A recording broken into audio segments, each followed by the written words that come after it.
Assalamualaikum warahmatullahi wabarakatuh.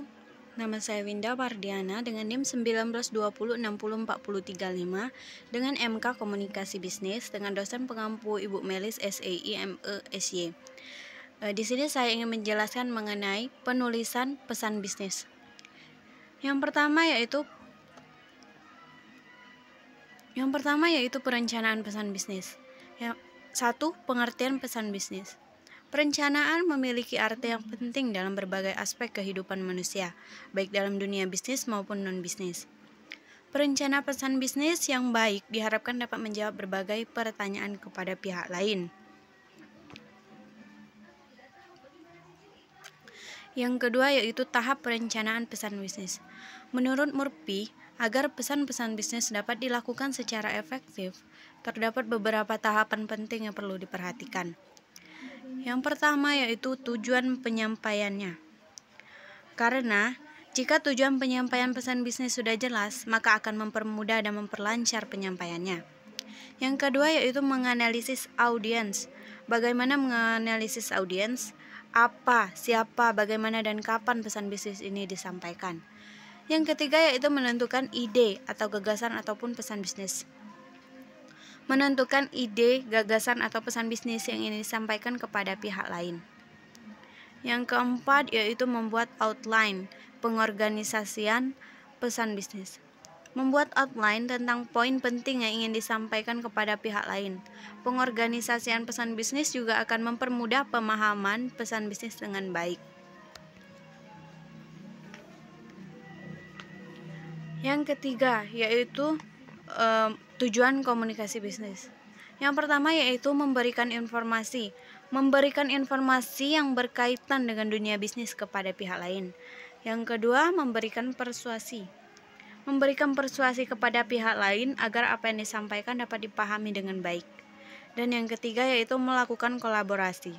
Dengan melakukan kolaborasi, kita dapat melakukan kerjasama bisnis antar seseorang dengan orang lain.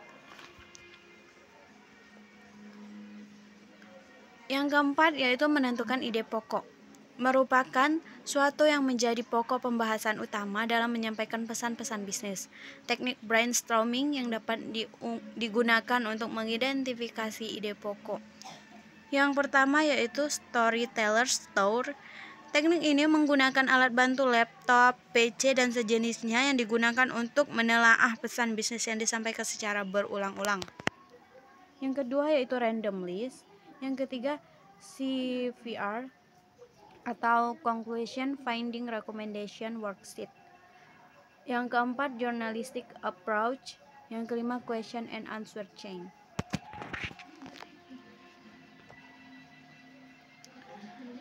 Yang kelima yaitu seleksi saluran dan media. Dalam penyampaian pesan bisnis dapat dilakukan secara lisan maupun tertulis. Dalam pemilihan media penyampaian pesan bisnis perlu dipertimbangkan beberapa hal. Yang pertama yaitu tingkat kepentingan.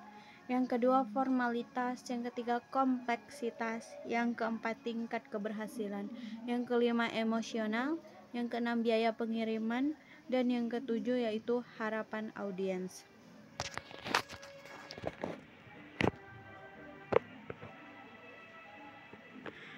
Yang keenam yaitu pemilihan saluran dan media komunikasi. Sebagaimana komunikasi lisan yaitu menginginkan umpan balik segera dari audiens. Sedangkan komunikasi tertulis itu tidak mementingkan umpan balik. Yang kedua yaitu pesan yang sederhana dan mudah untuk komunikasi lisan. Sedangkan untuk komunikasi tertulis itu sangat rinci dan sangat kompleks. Dalam pemilihan yang ketiga, untuk komunikasi lisan itu tidak memerlukan catatan permanen, sedangkan untuk komunikasi tertulis itu memerlukan catatan permanen. Untuk memilih saluran dan media komunikasi yang keempat, itu untuk komunikasi lisan itu dapat mengumpulkan audiens lebih mudah dan ekonomis. Sedangkan untuk komunikasi tertulis itu ingin mencapai audiens yang luas.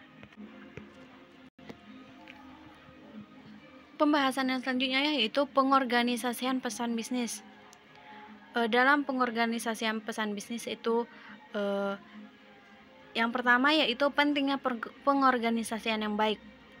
Pengorganisasian pesan-pesan secara baik merupakan suatu keharusan dan sekaligus tantangan bagi komunikator.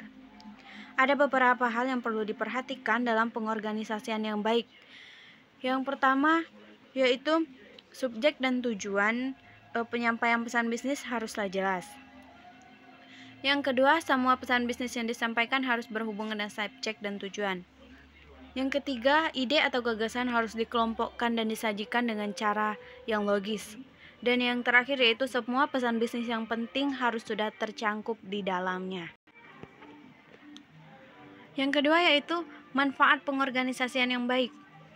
Adapun manfaatnya yaitu suatu pesan bisnis yang tertulis yang disusun dengan baik akan membantu penerima pesan yang disampaikan, dapat menghemat waktu dan dapat mempermudah pekerjaan komunikator di dalam menyampaikan pesan bisnis.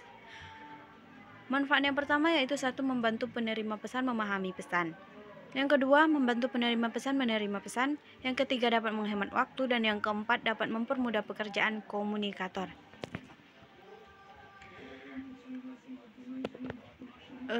Yang ketiga, pengorganisasian pesan bisnis melalui outline.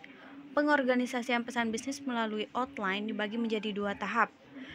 Yang pertama yaitu mengidentifikasikan dan mengelompokkan ide. Adapun susunan outline dalam mendefinisikan pengelompokan ide itu dikelompokkan dalam 3 kelompok. Yang pertama yaitu mulailah dengan ide pokok atau main ide. Yang kedua yaitu menyatakan poin-poin pendukung yang penting. Dan yang ketiga yaitu memberikan ilustrasi dengan bukti-bukti. Sedangkan tahap yang kedua itu menentukan urutan dengan rencana operasional. Untuk menentukan urutan rencana operasional itu ada menggunakan 2 pendekatan. Yang pertama yaitu pendekatan langsung atau direct approach. Yang kedua yaitu pendekatan tidak langsung atau indirect approach.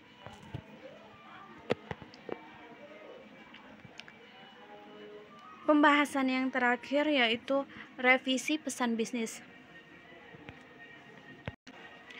Revisi sangat diperlukan agar pesan yang telah direncanakan dan yang telah dibuat itu dapat ditinjau ulang untuk menghindari kemungkinan yang terjadinya kesalahan yang fatal sehingga sesuai dengan yang dikehendaki.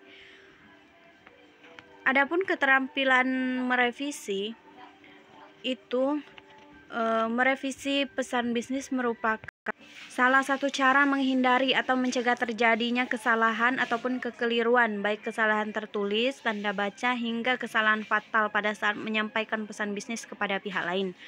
Beberapa hal yang perlu diperhatikan dalam merevisi pesan bisnis yaitu 1. Mengedit isi dan pengorganisasiannya. Yang kedua, mengubah gaya style penulisan, dan yang terakhir itu mengedit formatnya. Baiklah,